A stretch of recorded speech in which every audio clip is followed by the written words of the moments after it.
మొన్ననే పీఎం నరేంద్ర మోదీ బంగారాన్ని కొనొద్దు ఇప్పుడు అని చెప్పేసి అన్నారు కదా. ఈ లోపే బంగారు షాపుల్లో దొంగతనాలు అయితే స్టార్ట్ అయిపోయాయి. ఇప్పుడు నేను చెప్పే బంగారు షాప్లో ఏంటంటే అక్కడ పనిచేసే సేల్స్ గర్ల్ ఆ బంగారాన్ని దోచేసుకుని వెళ్ళిపోయింది. అది కూడా అంతా ఇంత బంగారం కాదండి, అక్షరాల 1.2 కేజీల బంగారు ఆభరణాలని దోచుకుని వెళ్ళిపోయింది.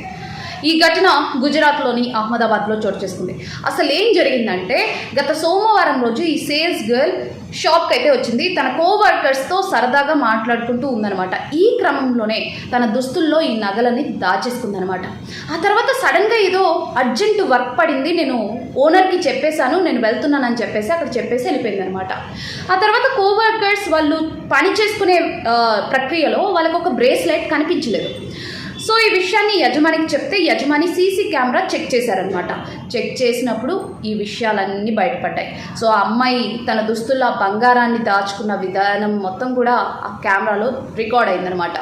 సో ప్రెజెంట్ అయితే పోలీసులు ఆవిడ మీద కేసు నమోదు చేసి గాలింపు చర్యలు అయితే చేపట్టారు. ఇంకా అమ్మాయి ఇంకా దొరకనట్టే తెలుస్తూ ఉంది. సో దీని గురించి మీరేమనుకుంటున్నారు, కమెంట్ చేసేయండి.